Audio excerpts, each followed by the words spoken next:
Holding a grudge towards a person or a situation, keeping resentment and bitterness within yourself is probably one of the most destructive acts against yourself that you can do. And more people are experiencing this kind of emotion that tends to solidify within them, not just only in themselves, but they're witnessing it in other people around them. Now, holding a grudge for a long period of time is kind of equivalent to being hooked up to an IV with a poisonous solution and having it enter our bloodstream drip by drip. It only makes you suffer, not the other way around.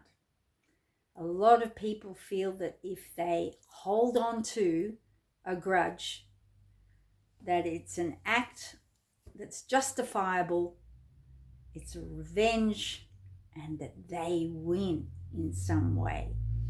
So it comes back to the winning-losing divisiveness that's behind a lot of conflict. I mean, wars all come from holding grudges. This person acted this way, therefore I need to retaliate. So this is where we have this division that inevitably destroys ourselves, as I said. So I want to talk about how we can see this as a gift to transform within ourselves, because the origin of this grudge that we're holding on to fervently is within ourselves. Now, we've all seen it played out around us. And look, ultimately the purpose of this video today is to help you to perhaps reflect and see if you yourself are holding on to a resentment, a grudge against something that's occurred with another person, interaction you've had, and how this is affecting your life right now. Now, I've witnessed this myself over decades, and of course we all have, whether it be a family member or a colleague, someone who, well, even as growing up, we've often seen our own parents, our caregivers, their response to a situation, a person, and how they've perhaps cut somebody off and refused to have anything to do with that person. But it's all done with an act of kind of self-righteousness and not going to allow that person to, have the glory of feeling that they've got something over me. It can even go like that. I've also witnessed people just before they've passed away revealing to me that they will never forgive such and such. This happened in my own family, and it only happened last year with an aunt. A few days before she passed over, we were talking about family members and things that had taken place, and she just emphatically said, I will never forgive such and such for what they did. And this is all our own perception of how we've expected somebody to act, someone to behave, the role that we've assigned for them to play out. It's all coming from within us, our own stories, our own beliefs that are projected outwards. And if it doesn't live up to the belief that we have, then we respond a lot of the time, or react with a hostile kind of antagonism towards that person. And inevitably, we feel justified in doing so. Crazy, isn't it? It happens all the time. And of course, with what's going on in the world, we're seeing it played out even more. People are taking on this kind of division of holding on to a grudge, bitterness, resentment, and sticking to it. So what happens is, the longer you hold on to these things, the body is going to reflect it back in a chronic condition. And I've seen it in cancers. Well, obviously myself, I was holding on to a grudge talk about that in a sec. But also things like MS, Parkinson's, lupus, liver disease, kidney disease, chronic long-term illnesses that can sometimes waver on life and death at different times when people have these for so many years. And often the person will not give up a grudge or a feeling of bitterness, resentment towards somebody or something that's occurred in their life. And really, the truth of it is, it's what they're holding towards themselves. You know, look, it could be even something as simple as a neighbor. You know, we've heard of this, where a neighbor's, cut down our prized, beautiful seedling we put in that now has grown into this gorgeous tree, and the branches just happen to be over on their side of the fence. And the neighbors chop that down because of obscuring the sun or whatever. And the person feels slighted. How could they do that? And they feel justified in getting back at them in some way.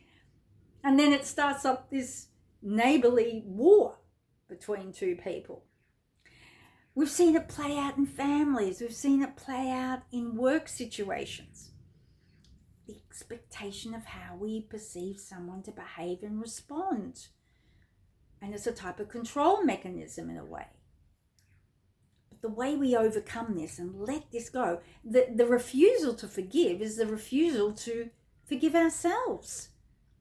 Because we ourselves are holding on to something we've done or could have done better, missed an opportunity for, all kinds of stuff that we're still keeping alive within ourselves. We haven't let that go. And this is exactly what was going on for me in one situation. And the thing is, the longer we hold on to this, the more entrenched it becomes in your mind, and you find even more ways to justify keeping this grudge.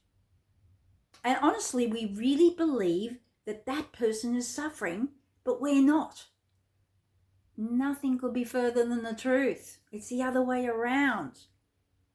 And really, if we see it as a gift for what it is, as we evolve our souls now, we have to see that what's taking place on the outside is showing us where we ourselves are carrying and holding these things we're accusing others of. Now, people might say, but they did do this. They did rip me off. They did do that, whatever. It all comes back to what was going on in you at the time. Once you come to a place where you don't need to get reconciliation from others, you don't need to fight. You don't need to get forgiveness from somebody. Then it changes the whole game, right? We're so often entrenched in this. We have to get, back at this person. We have to not let them win in some way. But of course, this is where it's all being played out on the big arena out there. Hostility has always originated from a perception that someone did this. Let's hold a grudge against that country. They did this, or the person who's in power over there. It all comes back to that. And these are all prisms of reflections of ourselves. So the only place reconciliation is going to come from is within you. The only way someone is going to come towards you again with love is when you come towards yourself with love. The only way that someone's going to come towards you with peace is when you come towards yourself with peace, because you are the source of peace. You are the source of love. You are the source of reconciliation within you.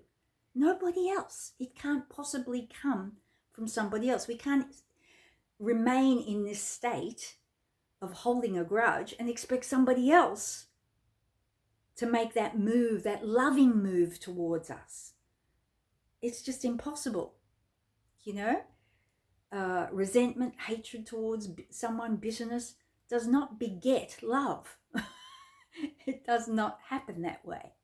So if we can see it for the gift that it actually is, to sit with yourself, to know yourself. Where is this within me? What am I holding on to? It'll often bring up grief, because behind all of this resentment and holding on to these grudges is hurt and grief. And it will often, be reflected back in your own health in some way. Grief will come up in, asthma, a lot of colds, bronchial problems, respiratory stuff, shallow breathing, heart problems, high blood pressure, low blood pressure, palpitations, anxiety. All these things are reflective of the emotions that we're recycling over and over and over. And our mind starts to seek out more ways to justify it. It becomes such a prison of chains that just keep going round and round and round us. We're just shackled in. So that's what I want to get across today. If you can, take the time now and look at your life. Where is there something you're holding on to a grudge with? Because of such and such you perceive did this to you. And so you're not going to give them your energy and your presence again. You're going to hold it back and let them suffer. But we're all one mind. So they're not suffering. You are. They're perceiving what you're doing, and they then hold back. So what happens? It's a standoff. Nobody gets anywhere. There certainly isn't love and peace generated from that. So I hope this helps you today. If you can just do this and look for love and peace within you first, to have it reflected back out. Okay? As I said, there's no need to fight and to prove you're right. You don't need to be forgiven by other people.